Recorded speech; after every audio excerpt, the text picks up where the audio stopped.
everyone. I am so excited to be here. So excited that when I got my invitation in the mail, I canceled my 7-day, 6-night, all-inclusive 25th birthday celebration. So y'all better really enjoy everything I say and plan. And if you can vote for who was the best speaker, it was me. Because yesterday, I turned 25, and I managed to make it here today. I'm Jessica Turral. I'm from Baltimore City, and I just want to tell you all a little bit about myself and the work that I do, and hopefully if I can inspire someone to go out, get in their community, and make a difference, that would be great. But what I really hope to do is for all you young people out there, I know you all looking at me like, dang, she's really young, but look at her up on that stage. I hope that you all feel that motivation that no matter how old you are, if you think you're too young, if you think you don't have enough experience. I started my nonprofit when I graduated from college, and I'm going to go too much out of my order, so let's start. So the title of the presentation is How Hand to Hand Saved My Life and Then Almost Killed Me. So I think anybody who's ever done service has felt that way. It's a rewarding experience. Oh my gosh, we love to do the soup kitchens and pick up the trash and save the animals, but sometimes it just strangles you in the sense that if you're truly going to become a great person, if you're truly going to give back, you have to lose a piece of yourself. But that sacrifice is worth it in the end, because as the two speakers who have mentioned before, we're on this earth together. Not as individuals, but together. So sometimes that sacrifice is really what you need to enhance your life and the lives of others. So, a little bit about Hand in Hand before I get started and really get into it. So as I was mentioned before, I work with youth who, while under the age of 18, were charged as adults. So I know you all thinking youth charged adults, oh my gosh, they must do something crazy, super crazy, like shot it right up in school and all these other weird things. But realistically, youth who are being charged as adults mostly have drug charges or weapon charges or assault charges. Not that that's okay, but I just want you all to, during my presentation, not think about what you know, but kind of give people a chance and think about them as individuals. And that's how I see my youth, as individuals with their own individual stories. And so we partner with youth because I don't like that word helping. I don't want anyone to feel like they're beneath me, and I don't want anyone to feel like I'm above them. So we partner with our youth. We take the skills that we have and we connect with them because they need some of these skills. Maybe resume building, things like that, GED prep, all those things. And so we work with them while they're in a detention center, which is different from a prison. All the youth that I work with are awaiting trial. So that means that they're spending anywhere from 6 months to 2 years in a detention center. They haven't been convicted of anything. They haven't been found guilty, but they're ideally serving time until they can get a court date where they can go and be found not guilty. Because about 70% of the youth that we work with are going to get sent back into the community, but only after they've spent anywhere up from 1 year to 2 years in a detention center. And so we work with the youth there because I believe, like Kristen said, these young people there, especially the ones that I'm working with who are between 14 and 17, they're not doing anything with themselves except getting angrier and angrier and angrier. And for the kids who are there by mistake, the ones who get found not guilty or get their charges dropped, you don't want those youth sitting there planning how to not get caught next time. We want those youth planning how to stop it completely. And so that's what we do. And once the youth come home, we put them in jobs, we get them with mentors, we put them back in college, we partner with them so they can change their lives. And so that's a little bit about Hand in Hand. Now, I forgot to put this picture up here. So, we took our youth to New York, and the reason why I was debating whether or not I should put a picture of the sad faces of a young person behind a prison, so you could be like, oh my goodness, and feel bad for them. But I decided instead to go with this picture because I want people to start seeing my young people outside of the prisons. That's where they deserve to be, that's where they belong. They deserve to be in New York enjoying a fun time. They deserve to be in college. They deserve this opportunity to get out of the prisons, and so that's why I chose this.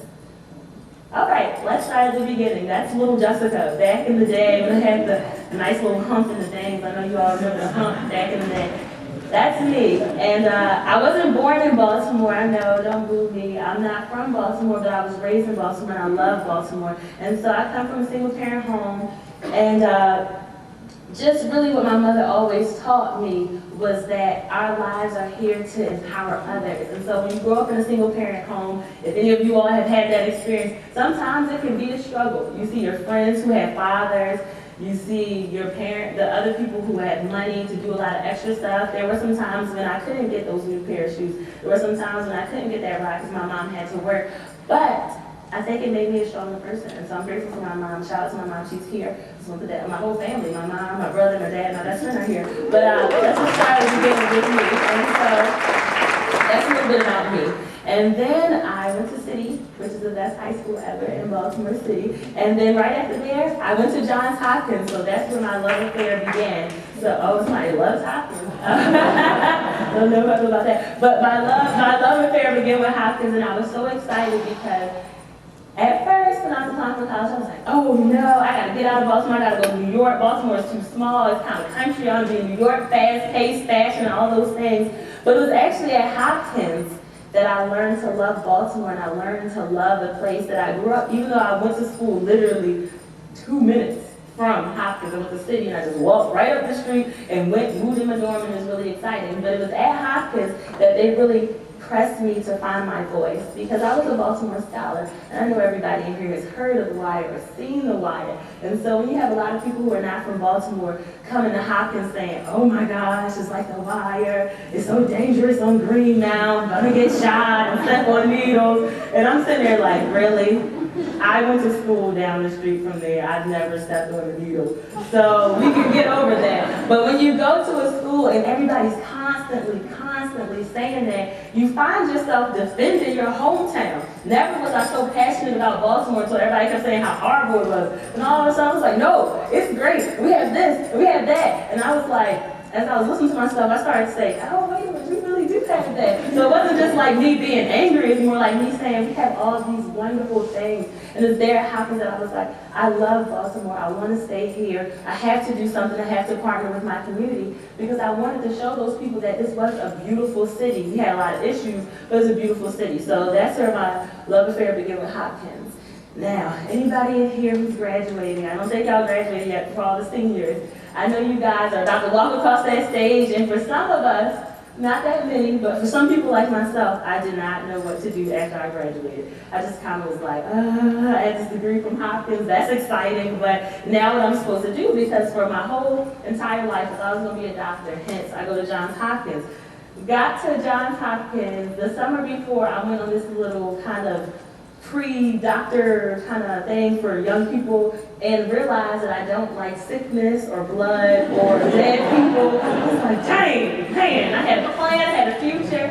So then I'm like, oh my goodness, what am I going to do? And as you all can see, I love to talk. So I was like, okay, you know what? I am going to be an attorney, that's it. I'm going to be a corporate attorney, I'm going to have lots of money. I'm going to save the world after I finish being an attorney. Boom, bam, thank you, ma'am. Then I went to visit, because I'm all about y'all to get some internships, get some experiences before you commit to something. Because I went into a courtroom and saw what lawyers did and thought, ooh, I don't want to do that. So then I get to the stage and I'm like, I don't have a plan for my life. I don't know what I'm going to do. I'm a super organized person. I plan everything from like my day. If you all see my plan, wake up, go here, do this, boom, boom, boom. So when you're graduating and you don't know what you're going to do, it freaked me out and I felt crazy.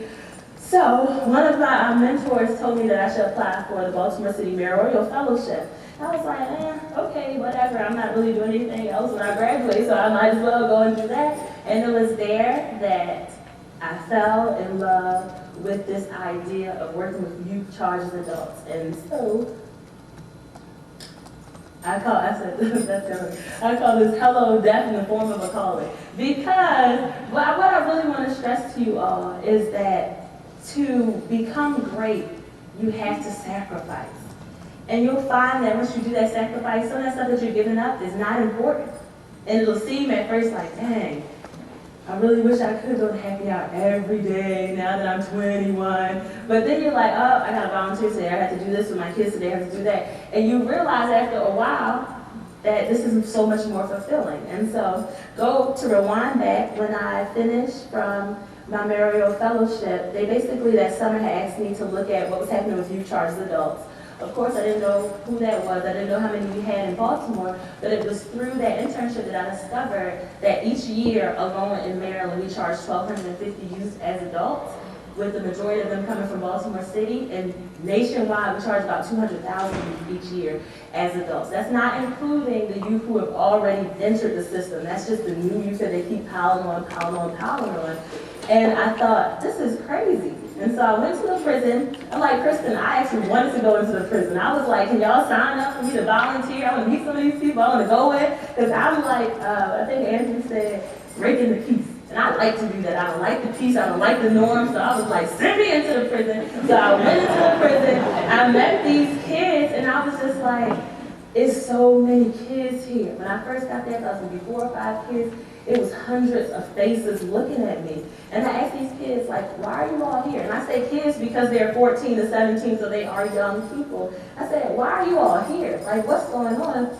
And the kids were like, no one comes in here to work with us. So the difference between a jail and a prison is that a prison is for people who have time. So they're going to be serving time. There's a lot of resources. They know when you're getting out. A jail does not have anyone serving time. It's kind of, if you go to court today, you might go home. If not, you might stay here. And so you have no services. You have young people in there who are in protective custody who don't go to school. You have young people in there who are not getting counseling, who are not talking to people, who are not getting any services. And that really bothered me. It bothered me to the point that when I went home that evening, I kind of like sat at my table and I was just like, we got to do something about this. Kind of looking at where you're going, breaking the peace, but really for me, what is it that I can do? Because I can't continue to walk down the street knowing that it's 100 kids in this prison, and the only reason they're there is because nobody has come in to give them services. That doesn't make sense to me. Now, perhaps the kids that said, we're here because we want to do this, or we're here because bump that, I'll do that later, that would have been different. But when you tell me the reason you can't get services is the only reason why you're in prison, I couldn't handle that. And so my brother actually helped me come with the name Hand in Hand. We started at the dining room table after that, and then September 2009, we got started. And so that was my calling. My calling was to partner with young people through mental health and mentoring, because I really believe, if you're going to ask somebody to make a life change, they need to have that stable mental health necessary to change their life. And I wanted to do that with young people. And so these are just some pictures of us doing community service and things like that, because I'm all about my young people. As you improve, go back and improve your community. And so we always try to do once a month community service activities in the areas where the young people are from. And so it's a beautiful thing, because when we go and we try to apply to do service, we always get the questions like, is this safe for them to be here? Is something going to happen? And it's like, they want to give back. They want to do the service. And so when we get there and we're the best volunteers, it makes me feel good inside. So I can say, hi. So actually, that's a stupid question no more. But then I want to talk a little bit about where did I go. So I felt like I was loving hand in hand. I was sacrificing though. I wasn't seeing any of my friends. I wasn't seeing my family. I wasn't sleeping. I was working 2 jobs just so I could make sure that hand in hand got started. And I kind of felt myself almost getting some burnout. Because I was just like, man, when do I ever have some time for me? And then I kind of sat down, had to talk to my mom, some other mentors, and they really encouraged me to get ready to, I forgot, this is another service I want to do some pictures so you all can see some of my kids. Saving myself and the world all at once. Because I really wanted to get back to this idea that I love my kids and I love hand in hand, but I was a person too. And so I got ready to apply for graduate school. I put some more me time in my schedule, and I found out, hey, I can do them all. So this is just some pictures of me having fun. And these are all the people in my life that I love so much, so deeply. They're all, I guess I could go through this, my parents in the corner, my godfather, my brothers, my best friends, and my godson, all there, right there. I'll leave it up for, no, okay, I'm gonna take it down. All right, so basically, I hope that what I've taught you all today, if you learned anything, or what you can take with you, is I definitely want everyone to be the change you want to see in the world. We all inside of us have the power and the tools and the desire to change lives. But not only change lives, but partner with people, to get to know young people, to see where you're going, to encourage people to change their lives, and to learn a lot about ourselves. But don't lose yourself. Don't get so involved that you forget who you are and you no longer have an identity separate from your organization or the volunteer service that you're doing. It's very, very funny because at my party yesterday, I promised myself I would not talk about hand to hand for one day. I would just not talk about it, and then I found myself having a little mini meeting with a board chair president who was out there like, did you remember to send off that grant? So I had to catch myself. So it's hard, but it's possible and it can be done. And I just want you all to see this picture, to see that every young person in there, before I partnered with them, before I met them, were facing anywhere from 20 to 25 years to life. And now we took them to New York and they got a chance to be youth again. They got a chance to be kids again. We have students going to college. When the kids enter our programs, they're not going back to prison. They're going to school. They're going to high school. They're getting jobs. They're buying stuff with legal money and have bank accounts, which is so exciting because I'm always like, you better save some money.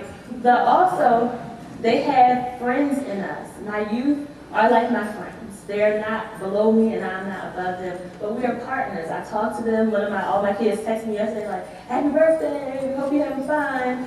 So when you're saving the world, don't forget about who you are. But also don't limit yourself and never, ever, ever, ever limit the people who are around you, because every young person sitting at that table was told about 3 million times they never do anything but die or go to jail. And now, look at them. So, thank you.